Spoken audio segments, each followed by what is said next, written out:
tax reform, seeking to reach consensus for new changes. Joining me live now is Shadow Finance Minister James Patterson. Good to see you, James. Thanks for coming on this morning. Jim Chalmers says all ideas out of the August Productivity Roundtable need to be budget neutral or budget positive. Is that a signal that we may just see more tax beyond superannuation, considering that most initiatives to boost productivity in the economy would probably cost the budget in the short term to get to long-term gain? What's your view? Good morning, Kenny. I mean, the starting point is we welcome the government's recognition that we have a productivity crisis in this country, which has occurred on Labor's watch. We've gone back a decade in productivity, back to 2016 levels. And if that trend continues, Australians will become even poorer than they did in the government's first term, which is to lose about 6.3% of their living standards. So we need to be talking about productivity, and a productivity roundtable is a good first step, but we need more than just a meeting. We need a plan of action to come out of it. Like you, I am concerned that the Treasurer is possibly preparing the ground here for higher taxes. And in the middle of a productivity crisis, and particularly in the middle of a business investment crisis, which is at decade lows, the last thing the Australian economy needs right now is higher taxes. We are up for a conversation with the government to work with them constructively to make our tax system more efficient, to collect revenues in ways that are less distortionary, but we are not going to give them a blank cheque to increase taxes on Australians at the worst possible time for our economy. The 25-seat allocation for the Productivity Roundtable is still not finalised. No word yet if yourself or Ted O'Brien or Susan Lee are invited? I saw the Treasurer say yesterday at the National Press Club that by necessity, because it's in the Cabinet room, the meeting would have to be relatively small and only about 25 people would be able to attend. I know the Treasurer's got many talented people on his staff, and I think they're capable of booking a larger meeting room in Parliament House that would allow him to invite more people if he wishes.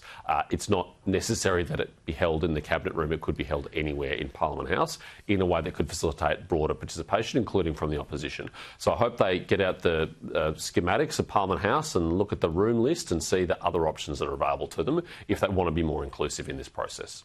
Jim Chalmers said he has an open mind for the Productivity Roundtable, but the super tax on unrealised capital gains is off the table. Finance academics say the net result will be super funds will not invest in startups, which is a sector vital to Australia's productivity and growth. What's your reaction to that?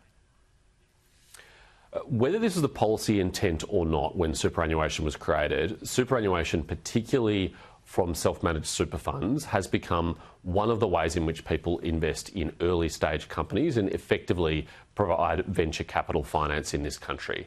Now, if you start to tax unrealised gains, then no one in their right mind would use this vehicle to invest in early stage companies because their valuations can wildly fluctuate, and you could have an up round which significantly increases the value on paper of those shares without actually realising any of the benefit of that gain, and you'd be up for a massive tax bill under the Treasurer's tax on unrealised capital gains. That's a huge mistake. We have decade lows business investment. The last thing we need to do is to make it any harder than it already is to invest in early stage companies and startup companies. We need a dynamic entrepreneurial economy, and the Treasurer's plans are going to put a wet blanket on that.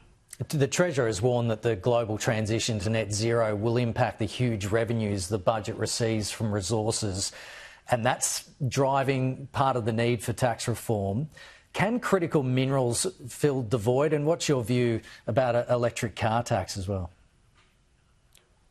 Well, Australian minerals and resources are critical to a net zero transition that the globe is going through. You can't have a net zero transition without building many of the modern technologies that are required, and they require the inputs of critical minerals, as you say, which is a huge opportunity for Australia, but also just more fundamental, basic minerals and resources to make steel, to make aluminium, to make modern technological components that rely on products like copper to go in them. So it shouldn't necessarily be the case that Australian revenues are hit by this transition. There are huge opportunities, and if we have the vision to seize it, we should take advantage of that.